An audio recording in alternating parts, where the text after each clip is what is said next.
Game week 26 could well be the week where people infer the title is decided. Welcome back to West Ham Unofficial. Hope you are well in the weekend. Arsenal falter and Liverpool fire. It sees the league leaders extend their lead at the top to 8 points on the same amount of games as the contenders Arsenal. It is all but done, and this weekend played a pretty substantial part in us reaching that conclusion. Sean is with me as always. Sean, how are you, mate? I'm all right, mate. I'm getting a wind howling in my left ear, so hopefully we get through this without something going wrong. Oh, okay. I'm not quite sure what's going on there. Okay, we'll try and If it sounds dodgy in the chat, just let me know. But it's a bit better now, mate. You've sorted it. Yeah, that's all right. We'll start yesterday afternoon at Goodison Park. Everton 2, Man United 2. Now, I didn't see a great deal with this, but it seems like it was littered with controversy, Sean. I watched the first half, and then the horse racing come on, so I had to turn it off. First half went how I expected it to be. I worked with a United fan. I said, obviously they're not in good form. I said it's the worst team to play at the worst time. Do you know what I mean? I said I don't think you'll get anything. And my criticisms of Man U lately, this back three not working. They were finding loads of space in amongst the back three. It's almost like the back three. From back three, I always think you've got to keep it quite narrow and compact.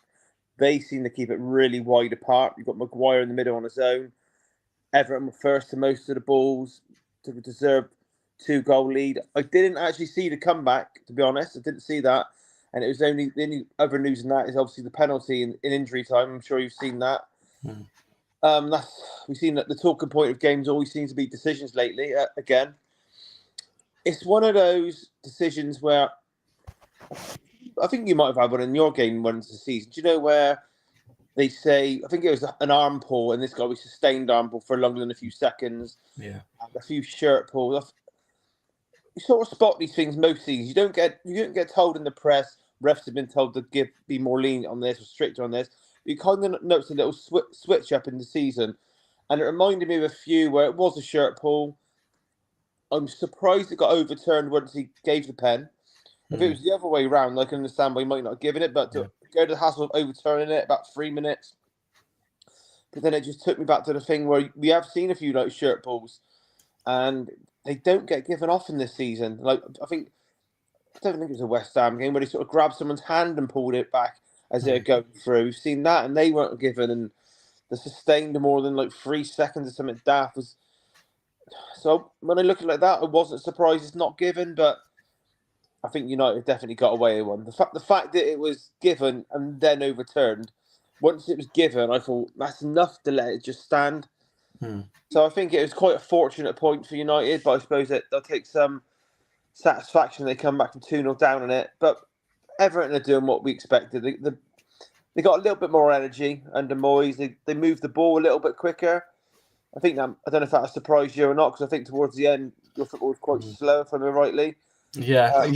To be fair, look, there was always going to be a little bit of a bounce for them. There's always going to be a little bit of a surge in energy and all the rest of it. But it has shocked me a little bit how much it's prolonged and how nice football they played. I mean, there's always the Moyes stamp on it, but they've actually done a little bit better than I thought. And I do agree in terms of the Ashley Young incident. Now, all I heard on, everyone was saying on the radio on the way back, it was like he's made a meal of it, but there's contact there, and there's people going, doesn't matter whether he's made a meal of it, the contact's still there.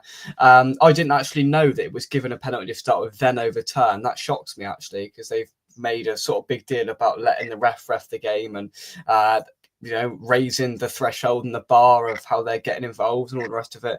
So the fact they went to the effort to go and overturn it from being a penalty shocks me, to be honest. And I don't think they ought to have got involved, in my opinion. I thought they should have left the decision that was made on field.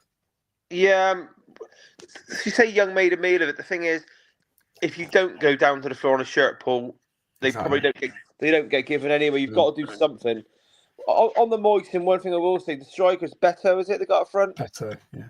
He's on a bit of a rich run of form now. And I was chatting to Everton fans just before Christmas on the cruise, and they didn't have a good word to say about the player. Say he needed like 5 chances to score 1. So Moyes has got something out of him clearly. He's had a good run of games. I don't know if Calvert-Lewin's been in the side or if he's out injured again. He's probably injured knowing him. But for him to get a tune out of Beto and get him, I think he's got like 4 or 5 goals in the last 5-6 games, something like that. That's decent because Everton, probably a little bit like yourself, haven't really had a prolific centre forward for many, many years. So, yeah, I know what West Ham fans are like. You'll always have that one little eye on how well Moyes is doing at Everton. You can't help yourself with that, can you? Just like your lot. Just like half of your lot have got one eye on Pochettino. You know, there's no different, is it? Oh, it's a lot different. Is it? It's a lot different. Christ, your lot were chanting to have him back when you had Ange there 2 weeks ago. I mean, Jesus Christ, on a bike. And Ange could win manager in a month if he gets the result against City in the week. Sums it up. Completely and utterly sums it up. Right, let's get the chat. Leslie boys missed the game. Missed yesterday's game, but still smiling. Absolutely second again. Ole. Michael, good evening. I hope you are well. Title race definitely over after today, and good evening. Happy today. Absolutely. Good evening to you. Usual suspect, one of the more enjoyable weekends, I'd say. Good evening. Absolutely. Emirates, West Ham, Arsenal, banker, win ground. Absolutely. We seem to be making a habit out of it, which is quite amusing. Frog on the wall. Evening, fellas. I hope you are well. Kent, I think the penalty on Young is a penalty. If Man United had that happen to them, they'd be screaming for it. And it begs the question of if that's at the other end, what decision do they come to? And I think we all know what would happen there. Yeah, nice to see you yesterday, Kent. It was a fantastic day, and the atmosphere fantastic. Absolutely. I think most of Kent was Millwall fans. Well, genuinely. I watched the Leicester, Brentford, and the Foxes' defence was truly awful. Was hoping for a big win on Thursday. You've jinxed it there. Yeah, they were dire Friday night, wasn't it? It was a really, really crap game of football. I'll be honest. It was done after 25 minutes, and commentators just had to sort of chat amongst themselves to the rest of it. It was not the Friday night football they were hoping for. I don't think it was pretty poor to watch. Right, next up we'll go to Portman Road. They beat them. They beat you at your place, and you beat them at their place. Ipswich 1, Tottenham 4. Back on track. Yeah, Ipswich had a good go. First 10 minutes, I think Vicario had made 2 saves and Delap hit the post. I've seen him enough to think he's going to be a good signing for someone in the summer. Yeah. He sort of gives me that Jamie Vardy sort of vibe a little bit. Like, not a Jamie Vardy fan, but he's a bit of a terrier, a little bit like him. He's not going to give a defensive quiet game. I'm not quite sure what level of club might go for him. I think if your lot have got a choice between 40 million for him or 40 million for Evan Ferguson, I know where I'd go. Put it that way. Said last week, we've had the benefit of finishing top 8 in the Europa League. So we've got rid of that 2-legged playoff, which has just finished the last 2 midweek games. It's coincided with 2 or 3 coming back. And it just freshens the squad up. Do you know what I mean? We could rotate a few. We're obviously still missing 3 absolute massive players for us. Like 3 players that would go close to getting in a lot of teams in the league. We're still missing those 3 and very important players. But the goals are good. The goals are a little bit easy, if I'm being totally honest. I could see why Ipswich were down near the bottom of the league. We sort of carved them very easy. Probably a bit too much time after the shots. You could see how they struggled with defending. But we played all right. I wouldn't say we played brilliant. Probably give them a bit too many chances in the first 10 minutes. But the sad reality is, if it's a poor side, you can almost get away with giving them a few chances. And that is 3 wins in the league in a row. Like I said, the last game of the month is home to Man City on Wednesday. And the nature of the beast, Ange will be in the run of manager of the month if he gets a win there, for definite. But it's slowly coming back. This might shock you, but when it's been a bad season and for various reasons, using the reasons, we score a goal, and I'm not exactly on the telly. I'm not exactly the type that jumps off the sofa at the moment. Do you know what I mean? Oh yeah, he scored. I might show that because when you're not playing for a lot, it's hard to get a good bit. If you're in the ground, I know it's different, but because you're in amongst all the atmosphere. So I said last week we got these Europa League games coming up. I think is it in 2 weeks' time or something like that. So I hope the league form might drop off a bit then because we've got to be putting our strongest team out for that. We've got AZ Alkmaar. The stupidness of this 30-team group, or whatever it was, we've already played them in the group. You know what I mean? So we played them. I can't remember if we played them home or away, but we beat them 2-1. Only played them once. Again, that's the nature of the group. So we got them over 2 legs. Former Tottenham player up front for them. That has got to be the priority, and it's as simple as that. As I said, with players coming back, we do look stronger. Also, as well, with the injuries I've on for a long time, in another way, it has helped the development of certain players. Like Lucas Bergwijn, he's only 18. He's looking better and better every week. Ange had a weird thing with Jed Spence not picking him. He wasn't even registered for the European competition at the start of the season. I think we had three or four goalkeepers, but no Jed Spence. So he's probably been our best player for the last 4 games. I think I'm running his like Who Scored the Rating website. He's the highest rated defender in Europe since he's been got on the side. He's consistently hitting 8s and all that. Been very, very good. He looks very, very classy. I'll be surprised if he's not in the England squad, which is probably going to be named next week. Because he can play right back and left back. He's got man of the matches on both sides in the last 3 games. Obviously, you know what I think of Archie Gray. He's been dropping in the centre back. He won't be a centre back going forward, but it's boosted his career having this probably more minutes than what he thought he would as well. And arguably, they've pushed themselves ahead of a few others, like more like experienced players. Dan Stowe's come in. He's looked a decent signing, bit of a unit. So players coming back, better results. Brennan Johnson got a double as well. Typical in his game, he scored 2 tap-ins and didn't do a lot else. It is improving, like I said, but I won't backtrack on this. It's got to be about the Europa League. Do you know what I mean? I won't backtrack on it. I'll take a defeat. Say we play in, I don't know, I don't even know we're coming up. Say we got Forest on the Sunday and Lazio on the Thursday. I would take the Lazio win all day long.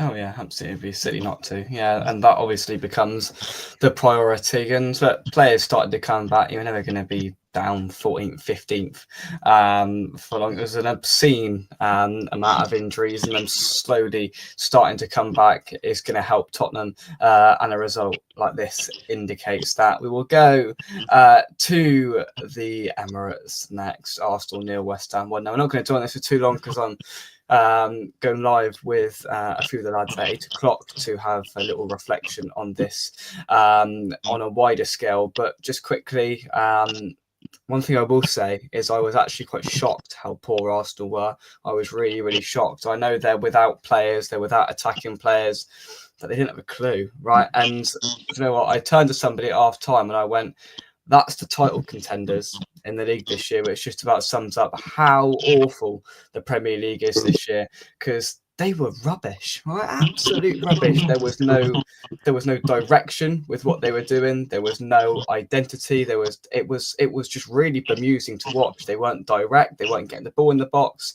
and we defended quite comfortably.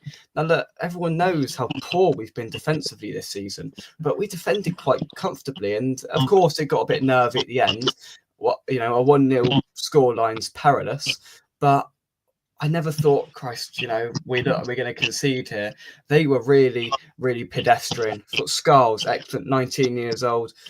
He's been chucked in the deep end against Villa, against Arsenal, against Chelsea. And he's not looked out of place in any of the games. He's been absolutely brilliant. And Creswell has found a new lease of life, protected in that back 5 and that left centre-back role with Skulls bombing up and down. They've been excellent there. Todibo from Mavropanos was the right call. Bringing Ward-Prowse in was the right call. Put his foot on the ball and dictated things in there alongside Alvarez and Souček. Kudus had a better game. I thought passed it and actually didn't lose it as much as he has done as well. That was good. And Bowen does what Bowen does, puts the ball in the back of the net and gets us those 3 points. We were flat the first 20 minutes, managed to get ourselves up, and Arsenal had no response. Sean, any thoughts? A few things really. I think I said last week, I'm not sure what to make of West Ham at the moment and going forward at all. I've been chatting to been chatting with my mate who's a Leeds fan. They're probably going to come up now. They look pretty nailed on. And I was sort of saying, trying to look at the league and who, out of the teams this year, who won't go down, who might struggle. And West Ham are one of my maybe teams. I wasn't sure. But then I contradicted myself when I looked at, I always have a bet on a Saturday, and I put Everton and West Ham Mayaka 8-1. And I was one of the few people that won because I backed the 3 away teams: West Ham, Wolves, and who was the other? One against the odds, I can't remember. So the reason why I quite fancied you is because I haven't been impressed with Arsenal. They didn't get the job done that early against Leicester. Then against Wolves, they weren't brilliant. I know they hammered Man City, but that's typical of these teams that up their game against a big name side. We see that all the time. So yeah, I'm contradicting myself with West Ham. I'm not sure which way it's going to go. Then this morning I looked at the match stats for your game. The stats sort of reminded me of an old school sort of dig in, defend quite well, man to man, be organised, and take your chance sort of thing. One of the interesting stats on there was that you did 44 blocks in the game. So that's quite a high number of blocks. That's just telling me that you've got bodies standing in the right place to block it. A good organised defence in midfield, you haven't got to do a lot of running about. If you're organised, you know where you're going. So 40. I don't know how that compares to a lot of it. I think Arsenal had 6 blocks. You had 44. Now that's a hell of a lot of blocks. So then this morning I watched Match of the Day. I don't usually watch Match of the Day, but I thought I'd catch up on a bit of football. And the first thing I noticed was there wasn't many highlights. Like, I don't know what it was like in the game. And I think Bowen maybe could have had 1 or 2 more off the pass. He put one wide, didn't he? And I think he just missed on the end. So, but you said about Arsenal looking poor. One thing I noticed about Arsenal, there's no excuse here because they've had a break in the week as well. They look very leggy to me on the highlights. And that's with and without the ball. I think on one moment they had a little break in midfield and might have been Kuda sort of run back and got it straight back off them. And when you were on the attack, it was they almost looked like cumbersome, like tracking back. Like I don't know. I'm not the biggest Arteta fan. I think he's got away with a hell of a lot there. I think they're going to back him again, so he's going to be up to around £1 billion spending on the squad then. And from the highlights, it looked like it was only Trossard who might have done something. And do you know what I mean?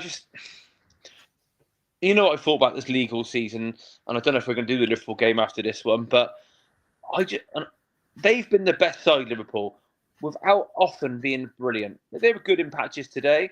Like I just watched it. Man City probably had most of the possession, and they just snuffed it all out. Arsenal, obviously, like you more or less said yourself about some of the comments, the title race over. When you think about Arsenal this year, did you ever mentally put them in the title race? Not really. Because I don't know if I ever did. Because I look at Arsenal, I look back when people at the beginning of the season they were called them dark arts Arsenal, weren't they? Where they randomly Arteta would want to start time wasting. They time wasted more than anyone. I think they're up to now 20 red cards under Arteta as well. And this is it Lewis Skelly, the new one, who's stupid tackle. But he's been hyped up in the last month through the roof. 2 red cards. Yeah, he's been hyped up. He's played 10 games. He's hyped up because he's at Arsenal. So that 1 minute Arsenal fans are hyping up a player who might do some good things, but probably not ready. And then at full time yesterday, they're getting booed off. Yeah, you know what I mean? I just don't know if their expectations are so delusional and unrealistic. Quite often, do you know what I mean? I never looked at them and thought they're in a title race. I genuinely didn't. If a team like that can win the league, our Premier League is in big trouble. Yeah. But then before we come on, I don't want to do this every week, criticising the league this year. In the Champions League spots at the moment, currently got Forest, right? Who've been on a good run, and Chris Wood's is he outscoring Haaland at the moment? I think he is. Do you know what I mean? Fair play to him, but when you word it like that, it's quite mental. And you've got Man City still in 4th. I think I could have swear to God Man City gets stuffed every other week. You know what I mean? I'm like, I don't know. It's been a weird season, and not many can walk away from the season with a lot of credit. I can tell you now. If the team in second are getting booed off, do you know what I mean? and to be fair, I think they got put in the title race purely by default, and because they've fallen into the next place down, because Mm. by association of last year and finishing second last year, I thought they were automatically put in it, but they've never really challenged Liverpool up there. It's never been a tussle at all. It's been pretty one-way traffic, and it was dead in there yesterday, right? You'd think in a game they needed to win to stay in the title race, in their eyes, it was dead in there. They seemed like even after an hour, they seemed resigned to it. Ian Wright said a comment about it, didn't he? I can't remember if he used the word timid or tame or something like that. But I'll be honest, they've never really been a fan base to cheer a team who are struggling, though. They never have been really. Obviously they'll cheer and go crazy when the goals when they're playing like prime Brazil, but they've never really been a team who want to try and lift the side. They never have, especially the Emirates. You know, they just haven't, and I think no fan base has been turned into a stranger fan base since the world of social media and them. It just hasn't. Like, I was watching, excuse me again, Arsenal Fan TV, a few of their clips, it was just hilarious. And you've got, whether you like North London Forever or not, it's another manufactured thing in the last 3 seasons. You know what I mean? You've got pretend hooligan group of Ashburton. They're just a little bit embarrassing. They're not like, but this, I'm a bit older than you, Jake, fair bit older. They're not the fan base that they used to be when they had Highbury, put it that way. They were known for having a bit of a class about them in that way. Do you know what I mean? Not ranting with fake abuse. We need that. We need that. I might be wrong, but I'd be surprised if they booed their team off an Highbury match. I just think the fan base has changed a lot. I know a lot of Arsenal fans my age and older who've seen like both eras. I don't know what they think of the club at the moment and the fan base, but I think they're a little bit delusional to think they're as good as what they think they are, and it's a bit of a humbling they had yesterday. And it's just summed up by the 100 blokes at the front, all wearing black, jumping up and down, whacking a drum. Like, it's just absolutely ridiculous, right? Yeah. And the away end just like joining in, like sarcastically doing their like clapping and like saying, "What the FNL is that?" And it's just like, what are they doing? Like, sums it up completely. Like, I'm not condoning it, but back in the day, what your Tottenham, your West Ham, and your Chelsea fan base were famous for in the 80s. Yeah. I'm not condoning it, but they want an Arsenal one of them. Do you know what I mean? Yeah. And it's just, and I think that in the 80s was probably a bit of an overspilling of aggression and passion. Do you know what I mean? And you never had the Arsenal, weren't that? They were almost known as the suit and tie sort of football club. So this sort of new generation, I do believe is triggered from YouTubers like yourself. Thank you very much. I just think it is that, and then there's not much of that old traditional, historical, very, very well respected football club that's left. I think final point, because I expect you want to move on. I seen a post earlier where I think it was it must have been your 2 fans outside the Emirates doing the howl and sit down with the fingers and all that. Yeah. And a comment above it was, "We're everyone's cup final." A Tottenham one underneath. By the way, the Tottenham fans love that you beat them, so that just tells you the level of our rivalry.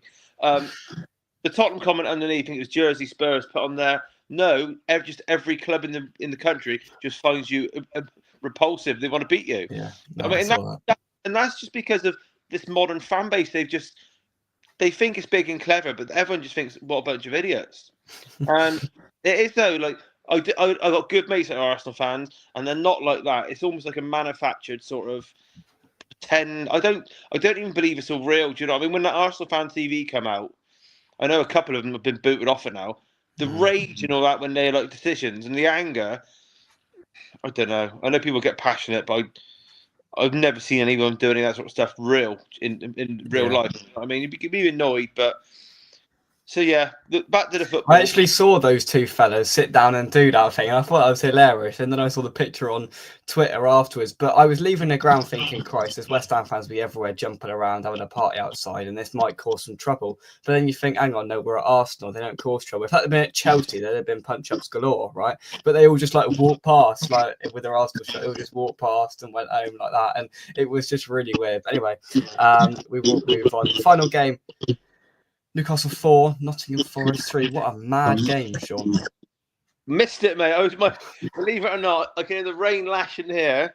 When that was playing, I was running the line at a football match, getting the wind and the rain blowing in my face up at Castle Coombe. I'm sure a lot of your listeners don't know where Castle Coombe is, but it's almost right at the top of, about as high up as you can get next to a racetrack and open. So I was getting battered, mate. But did Chris Wood score again? I think. Let me have a look. I think so. I didn't watch it either. I was at work. Chris Wood didn't score. No, he didn't. I did read that Isaac's probably the best player in the league, striker in the league at the moment. So I'm assuming he got 1 or 2. He scored 2. Yeah. Both funny teams at the moment. I know Forest went on that good run. I think they've dropped. They're still blooming third, so they must be doing pretty well. But they've lost a couple here and there, haven't they? Newcastle got massively criticised last week for getting stuffed. They're just both these teams are just an example where the league is at the moment. Do you know what I mean? 1 week they're bad, 1 week they're good. We don't know what to expect. But I think we chatted about 6 weeks ago about Bournemouth and Forest, asking if they could, at least one of them can hold out and get a European spot. I actually still hope they can. Obviously, coming towards the end of the season, some teams haven't got a lot to play for, so I don't know if they'll get caught. So yeah, Forest lost, and Bournemouth lost, and I think they're both sitting 3rd and 5th. So that tells you where the likes of your Newcastle, your Villas, your Tottenhams, your Man Uniteds, Chelsea, who've now, I think they're like 4th from bottom in the form table as well. Not enough being said about that, by the way, either. How their initial start of the season has dipped off massively. They got no excuse at all there. So, I mean, yeah, it'll be interesting to see how the league irons out in the end. Whether a few of the bigger names will come through. I think our lot will finish top half. I do think we'll finish top half after stumbling about quite a bit. But as I've told you, I'm praying our priority is Europa. So don't be surprised if the form in the league dips off a bit to prioritise that. United they got the Europa as well. I don't know if you can climb up a few spots. I think try and catch a Forest and a Bournemouth is going to be a bit of a stretch now. Yeah, Man United are still 15th. We're level on points with them. It's just mental. Looking at that Premier League table, scrolling up and down it is just mental. Forest in 3rd, Bournemouth in 6th. Both lost this weekend. Chelsea slipped down to 7th after their start, which is crazy. They were being considered for title contenders at one point, which sums up this season as well. And yeah, so disjointed looking up and down it. But there we have it. Liverpool, of course, won, consolidated their lead at the top of the table, and we were just about to leave it there, right on time. Sean, any final thoughts before we head off? Final thoughts. Have you got any outside shouts? You might get an England call up or anyone at all, or not? Here's one for you. Aaron Wan-Bissaka. Yeah, I noticed he was given acres of space down the right wing yesterday. He was like striding down, but there's very little closing down on him at all. Tuchel likes the back three, doesn't he? Am I right thinking that? Yeah, he might have a shout then. Only thing is an outside chance. Yeah, just again with the right side, a lot of it depends on what he's going to do with Trent. Do you know what I mean? Yeah. I put Trent where the last England manager put him, about 3rd or 4th choice England right back. That's where I put him, and that's where Trent was. But do you know what I mean? But yeah, Wan-Bissaka, he gives a different option that not many ever probably can do. So yeah, we'll keep an eye on him. So I'll go Spence, but it might be a bit early for him. But he can play right and left back, and I think it's Spence and Hall at Newcastle, possible left backs. I think. Right. It's handy to have one that can play, and he can play both sides, but a lot better than what Kieran Trippier. Remember Trippier moved to left back, and he was like cutting in. He's a lot better at left back than that. Yeah. So interesting to see what happens with that in the coming days. But yeah, thanks for watching. Drop a like on the video, subscribe to West Ham Official. Rejoin us if you like in 29 minutes for our West Ham show. We can revel fully in what was a magnificent result yesterday. Sean, I will see you next week. Thank you very much. So actually, no, it is international break next week, isn't it? I don't know. I had one more question for you, and I should know this really. Have we still got to play you yet this season? You've done that twice. No, we've got to play you at home in May, 3rd of May. Oh, right, okay. Season could be all over by then. That'd be a dead rubber. Yeah, that would be the biggest dead rubber going. Thank you very much. We'll see you soon right here on West Ham. Yeah, mate. Bye-bye.